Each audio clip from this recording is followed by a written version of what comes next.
ఒక్కసారి కొమ్మూరి గోల్డ్ కి కాల్ చేయండి. తాకట్లో ఉన్న మీ బంగారాన్ని విడిపించి మార్కెట్ ప్రైస్ కి వాళ్ళు కొనుక్కుని మిగతా డబ్బులు మీకు ఇచ్చేస్తారు. అందరికీ నమస్కారం. లలితా సహస్రనామం చదివితే ఏ విధమైన ఫలితాలు కలుగుతాయి? ఇది చాలా ఫలితాన్ని ఆశించి చేయకూడదు పూజ అనేది మనం ఎప్పుడు అందరికీ చెప్తూ ఉంటాం. ఎంత చెప్తూ ఉన్నా ఫలితాన్ని ఆశించి చేయవలసిన అవసరం కూడా వస్తుంది. ఈ అవసరం ఎందుకు వస్తుంది? మనం మామూలుగా ఈ లోకల్లో ఉన్నాం, ఎన్నో రకాలైనటువంటి బాధ్యతలు ఉంటాయి, ఎన్నో ఇబ్బందులు కలుగుతూ ఉంటాయి, ఎన్నో కష్టాలు వస్తూ ఉంటాయి, ఎన్నో అవసరాలు వస్తూ ఉంటాయి. అవసరాలంటే ఇవి కష్టం ఇబ్బంది కూడా కాదు. పిల్లలు బాగా చదువుకోవాలి, పిల్లలు ఆరోగ్యంగా ఉండాలి, లేకపోతే నేనే ఆరోగ్యంగా ఉండాలి, నాకు మంచి ఉద్యోగం రావాలి, ఇలాంటివి వస్తూ ఉంటాయి కదా. మన కుటుంబ సభ్యుల గురించో, స్నేహితుల గురించో, బంధువుల గురించో ఎన్నో రకాలైనటువంటి, ఒక్కొక్కసారి లోకహితం కోసం కూడాను. ఇప్పుడు ఎక్కడో యుద్ధం జరుగుతుందంటే ఆ యుద్ధం తొందరగా తగ్గిపోయి అందరూ హాయిగా శాంతిగా ఉంటే బాగుండని కోరుకోవచ్చు కదా. ఇలాంటివన్నీ కొన్ని తప్పనిసరిగా మన కోరికలు కూడా ఉంటాయి. కామ్యం అంటారు వీటిని. ఈ కామ్యం వలన కూడా మనం చదువుకోవాల్సి రావచ్చు. అంటే విడిగా భక్తి కోసం, ఆ తల్లి కరుణ కోసం చేసేటటువంటి పారాయణ ఒకటి.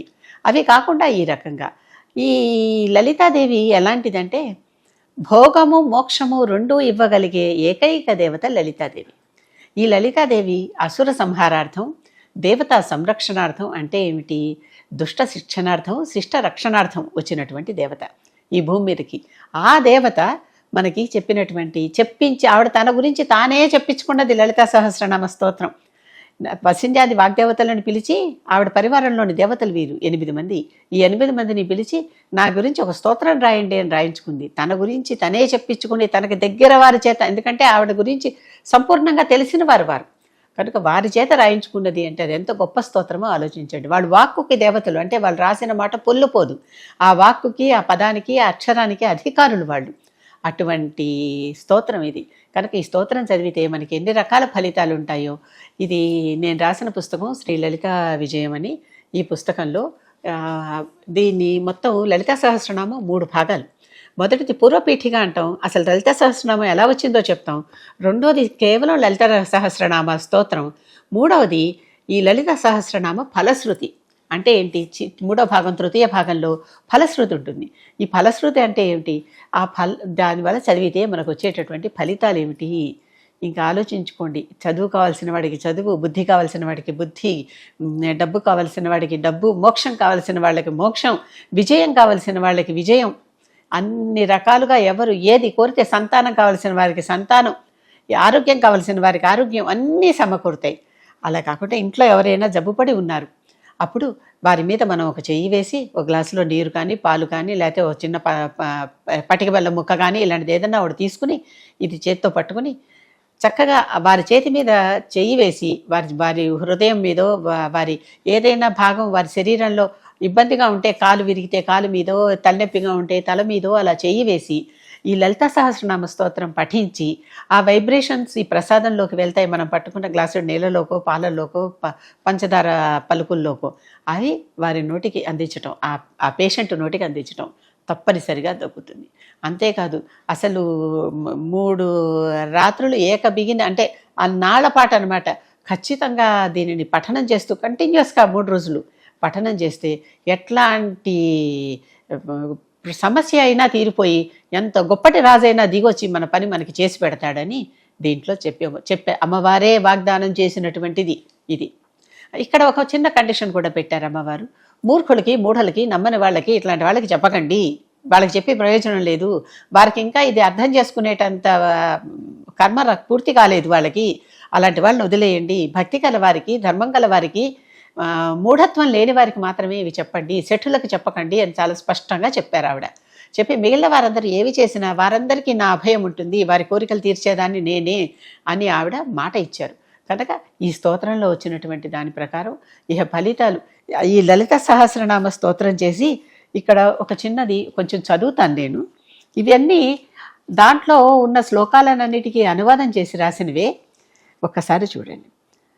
శ్రీ లలితా దివ్య రహస్య సహస్రనామ స్తోత్ర పారాయణ చేస్తే సర్వరోగాలు శమిస్తాయి, సంపదలు వృద్ధి చెందుతాయి, అపమృత్యువుని, కాలమృత్యువుని కూడా నివారిస్తుంది, అన్ని రకాల జ్వరాలను తగ్గించి ఆయుష్ను పెంచుతుంది, పుత్రులు లేని వారికి పుత్రులను ఇస్తుంది, ధర్మార్థ కామ మోక్షాలను ప్రసాదిస్తుంది, కోటి జన్మల పాటు గంగా స్నానం చేసిన ఫలం, కాశీక్షేత్రంలో కోటి శివలింగాలు ప్రతిష్ఠ చేసిన ఫలితం లభిస్తుంది.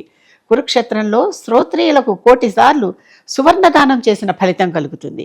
గంగ ఒడ్డున 1,000,000 అశ్వమేధ యాగాలు చేసిన ఫలితం కలుగుతుంది. నిర్జలమైన ఎడారి ప్రాంతాలలో 1,000,000 నీటి బావులను తవ్వించిన పుణ్యం వస్తుంది. కరువు కాలంలో 1,000,000 మంది బ్రాహ్మణులకు 1000 ఏళ్లు భోజనం పెట్టిన పుణ్యం దక్కుతుంది. నిత్య కర్మానుష్ఠానములు చేయని పాపము, నిషేధములైన పనులు చేసిన పాపము నశిస్తుంది. నిత్యము ఈ పారాయణ చేసేవారికి లలితాదేవి ప్రీతితో వారి అభీష్టములు తీరుస్తుంది. నిత్యము చేయలేని నాడు కనీసము జన్మదినము నాడు, ఇతర ముఖ్య దినాల్లో, కర్కాటక, మకర, మేష, తులా సంక్రమణ కాలాల్లో చేయాలి. శుక్లపక్షమునందు వచ్చే నవమి, చతుర్దశి లేదా శుక్రవారం నాడు పారాయణ చేయాలి. పౌర్ణమి నాడు చంద్రబింబంలో లలితాంబికను పంచోపచారాలతో సేవించి పారాయణ చేయాలి. బాధితుని తలపై చెయ్యి వేసి ఈ నామాలను పఠిస్తే జ్వరము, తలనొప్పి తగ్గిపోతాయి. భస్మం చేతిలో ఉంచుకుని పారాయణ చేసి ఆ భస్మాన్ని ధరిస్తే సకల వ్యాధులు శమిస్తాయి.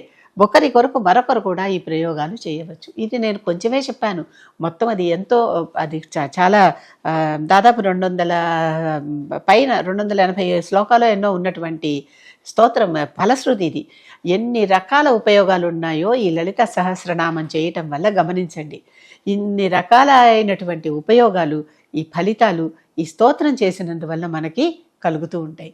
అంటే ఈ స్తోత్రాన్ని మనం నమ్మి పఠించాలి. అమ్మవారిని నమ్మి భక్తితో శ్రద్ధతో ఉపాసిస్తే కరగని దేవత లేదమ్మా. అంటే ఎటువంటి దేవత అయినా కూడా మనం నిజంగానే భక్తిగా సేవిస్తూ ఉంటే ఆ దేవత వచ్చి మన దగ్గర మనకు కావలసినటువంటి పని చేసి పెడుతుంది. ఓం శ్రీ లలితాయ నమః అనుకోండి, ఓం శ్రీ లలితాంబికాయ నమః అనుకోండి, ఓం శ్రీ మాత్రే నమః అనుకోండి. ఇక్కడ మన మాత, మనందరికీ ఆవిడ తల్లి అడిగితే తల్లి ఇవ్వంది ఏముంది కనుక అటువంటి తల్లిగా ఆవిడని భావించి ఈ విధమైనటువంటి మీకున్నటువంటి సమస్త ఇబ్బందులు ఆవిడకి చెప్పుకోండి. ఆ ఇబ్బందులు ఉపశమించాలని ఆవిడని కోరుకోండి. అది కాదు, అమ్మా నాకు అసలు ఈ లోకంతో పని లేదు, ఈ ఇహలోకం నాకు అనవసరం, నాకు కేవలం అముష్మికమే కావాలి, నాకు ఐహిక బంధాలని తొలగిపోయి పరలోకం కావాలి, ఆ పరలోకంలో కూడా ముక్తి కావాలి, మోక్షం కావాలి అని చక్కగా మీరు ఆవిడని కూడా ప్రార్థించవచ్చు. ఆవిడ మన అర్హతలను బట్టి, మన యోగ్యతలను బట్టి మనకి ఇవన్నీ అందజేస్తుంది. కనుక లలితా సహస్రనామం చదివితే ఎంతెంత గొప్ప గొప్ప ఫలితాలు వస్తాయో ఒక్కసారి అర్థం చేసుకోండి. వీలైనంత వరకు కనీసం ఒకసారైనా తృతీయ పీఠిక అధ్యాయం కూడా చదివితే దాంట్లో ఈ ఫలశ్రుతి అంతా వివరంగా రాయబడి ఉంది. ఈ ఫలశ్రుతి ఇంత వివరంగా రాయబడి ఉండటం వల్ల దాన్ని చదివితే ఎంత పుణ్యం వస్తుందో, ఎన్ని పనులు జరుగుతాయో, ఎన్ని కామితాలు తీరుతాయో తెలుస్తుంది. కనుక పూర్వపీఠిక ఎలా వచ్చిందో చెప్తుంది. మధ్య ఉన్న 2వ అధ్యాయం లలితా సహస్రనామ స్తోత్రం గురించి చెప్తుంది. 3వ అధ్యాయం మనకి ఈ ఫలశ్రుతి గురించి చెప్తుంది. ఇవి మొత్తం 3 కలిపితే సంపూర్ణమైన లలితా సహస్రనామ పారాయణం అవుతుంది. అన్ని చేయలేక అప్పటికే 183 శ్లోకాలు ఉంటాయి కదా, మధ్యలో ఒక్కటి చదివేసుకుంటూ ఉంటాం మనం అందరం.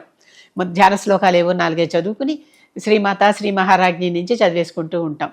కనుక ఇదంతా కూడా చదువుకుంటే చాలా ముక్తి, మోక్షం, మనకు కావలసినటువంటి ఇహపరాలలో కావలసినటువంటివన్నీ మనకి అందించేటటువంటి గొప్ప అక్షయ పాత్ర ఈ లలితా సహస్రనామ స్తోత్రం.